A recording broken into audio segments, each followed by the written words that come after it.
नमस्कार दोस्तों, कैसे हो आप सभी? उम्मीद करती हूँ कि आप सब बहुत अच्छे होंगे, मैं भी बहुत बढ़िया हूँ।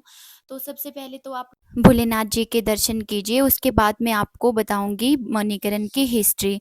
जी हाँ दोस्तों, जैसे कि मैंने आपको लास्ट ब्लॉग में बताया था कि मैं आपको मणिकरण की हिस्ट्री बताऊँगी और जो भी यहाँ पे गर्म पानी निकल रहा है, उसके बारे में भी मैं आपको बताऊँगी। जैसे कि आपको ये मटके दिख रहे हैं और इसमें खाना कैसे बनाया जाता है गर्म पानी में, वो सब चीज़ें आपको इस ब्लॉग में देखने को मिलेगी। तो ब्लॉग को लास्ट तक ज़रूर देखना और बिल्कुल भी स्किप मत करना। तो चलिए स्टार्ट करते हैं मणिकरण की हिस्ट्री। दोस्तों, मणिकरण हिमाचल प्रदेश में पार्वती घाटी में स्थित है, एक प्रसिद्ध तीर्थ स्थान है जो अपने गर्म पानी के झरनों और गुरुद्वारे के लिए जाना जाता है।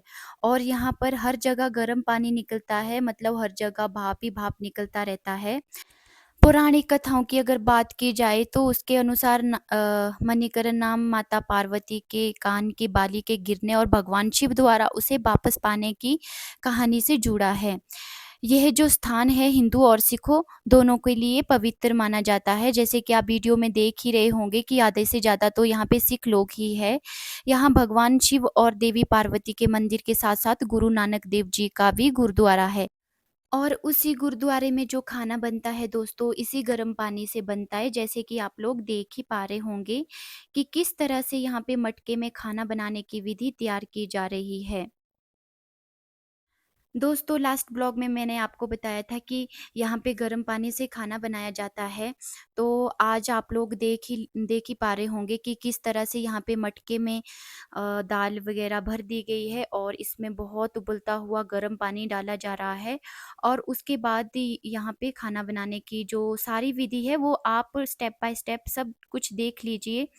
पहले तो इसमें पानी भर दिया जा रहा है, उसके बाद ये यहाँ पे बांध दिया जाएगा जिससे कि ये बाहर ना निकले। और इस तरह बांध दिया जाएगा क्योंकि कई बार होता है गर्म पानी में कुछ चीज़ें अगर निकल भी जाए तो वो कैसे निकाल दी जाएगी। तो इस प्रकार से ये ऐसे बांध रहे हैं ताकि बाहर ना निकला जाए। तो ये देखिए, इतना उबलता हुआ पानी शायद ही आप लोगों ने कभी देखा होगा।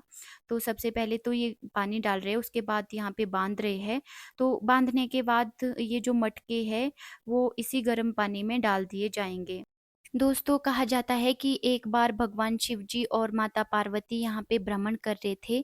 माता पार्वती की एक जो कीमती रत्न है पानी में गिर गई थी। तो उसी रत्न को खोजने के लिए भगवान शिव जी ने अपने त्रिनेत्र से एक ज्वाला उत्पन्न की थी जिससे कि पानी उबलने लगा। और रत्न तो वापस मिल गया, तभी से यहाँ पे पानी उबलता ही रहता है। फाइनली दोस्तों, ये जो मटके हैं अब ये पानी में छोड़ दिए जा रहे हैं। तो इसी में ही ये खाना पकता है। ये देख सकते हो आप, जो मटके में दालें वगैरह भर दी गई थी वो सब अब पानी में छोड़ दिए गए हैं। इतना उबलता हुआ पानी शायद आप लोगों ने कभी देखा ही नहीं होगा। कई लोगों ने देखा भी होगा, लेकिन कुछ लोग ऐसे हैं जिनको नहीं पता है कि इस तरह से खाना बनाया जाता है यहाँ पे उबलते हुए पानी में। तो मेरी दीदी वगैरह सब लोग यहाँ पे बैठ बैठ गई थी थोड़ा रेस्ट करने। तो मैं यहाँ पे वीडियो बना रही थी ताकि आप लोगों तक पहुँचा सकूँ कि किस तरह से मणिकरण में गर्म पानी में खाना बनता है। तो ये देखिए, ये मेरी दीदी की बेटियाँ और मेरी दीदी है। दोस्तों, अगर इस शिव मंदिर की बात की जाए तो मणिकरण की जो पौराणिक कथा कहती है कि एक बार भगवान शिव जी और माता पार्वती घूमते हुए पहाड़ों से घिरे एक हरे भरे स्थान पर पहुंचे। उस स्थान की सुंदरता से मोहित होकर उन्होंने वहां पे कुछ समय बिताने का निश्चय किया। ऐसा माना जाता है कि उन्होंने वास्तव में इस मंदिर में 1100 वर्ष बिताए थे। फाइनली दोस्तों, हम अब शिव मंदिर से वापस जा रहे हैं गुरुद्वारे, क्योंकि हमने गुरुद्वारे में भी दर्शन करने थे। तो गुरुद्वारे के लिए रास्ता किसी टनल से कम नहीं है। आप लोग ज़रूर देखिए कि किस तरह टनल से होकर एक रास्ता है जो कि गुरुद्वारे तक पहुंचता है। अंडरग्राउंड होकर ना तो यहाँ पे कोई वेंटिलेशन की सुविधा है और इतना कंजस्टेड एरिया है कि मान लो बहुत मुश्किल से जाना पड़ता है। ज़्यादा दूर तो नहीं है, मतलब कुछ ही दूरी से थोड़ा खुला स्पेस दिखता है। तो ये देखिए आप गुरुद्वारे के लिए रास्ता। तो मुझे तो बहुत ज़्यादा सफोकेशन हो रही थी। मैंने बोला यार थोड़ी देर बाहर निकलते हैं, इसीलिए हम ये पुल में आए। एक्चुअली में जो रास्ता है वो यहीं से है, इसी पुल से होकर आता है, लेकिन हम शॉर्ट रास्ते से आए थे। तो ये है जी गुरुद्वारा मणिकरण का। जैसे कि मैंने आपको दिखाया कि किस तरह से इसी गुरुद्वारे के लिए खाना बनाया जाता है गर्म पानी में। तो पार्वती नदी का जल स्तर भी इतना ज़्यादा बढ़ गया था क्योंकि पीछे एक डैम है, वहाँ से थोड़ा-थोड़ा करके पानी छोड़ दिया जाता है। इसीलिए यहाँ हर हर रोज़ सायरन बजता रहता है कि अगर मतलब पानी का जल स्तर बढ़ सकता है तो आप नदी-नालों से थोड़ा दूर रहिए। दोस्तों ये है जी पार्वती नदी जो कि मानतलाई लेक से निकलती है। तो ये मणिकरण जो है एक नदी के एरिया में ही है, बिल्कुल पार्वती नदी के टच में है, जैसे कि आप लोग देख ही पा रहे होंगे। और साथ में गुरुद्वारा है, इतना बड़ा गुरुद्वारा है, मतलब बहुत अच्छा गुरुद्वारा है, आप लोग यहाँ पे ज़रूर आइए। तो हम लोग यहाँ पे थोड़ी देर मस्ती करने के बाद वापस सब घर जाने लगे थे उसी टनल से होकर। तो ये डॉगी भी हमारे साथ जाने लगा था, पता नहीं ये कहाँ से हमारे पीछा करते-करते आ रहा था।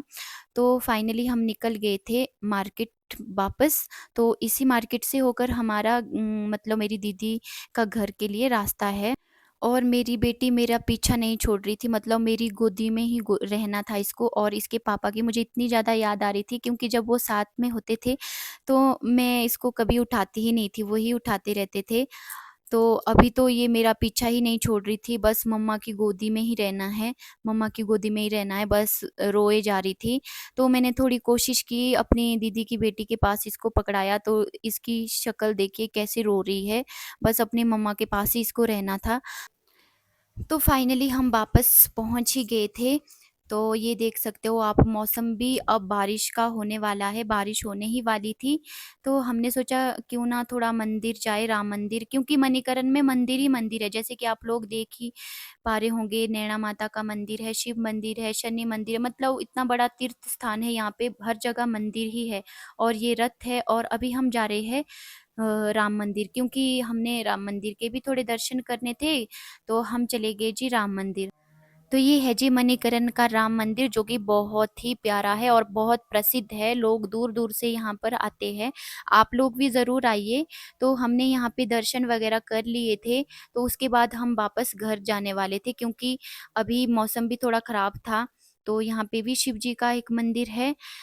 तो दोस्तों आज का ब्लॉग मैं यहीं पे ख़त्म कर रही हूँ क्योंकि ये ब्लॉग बहुत लंबा हो जाएगा।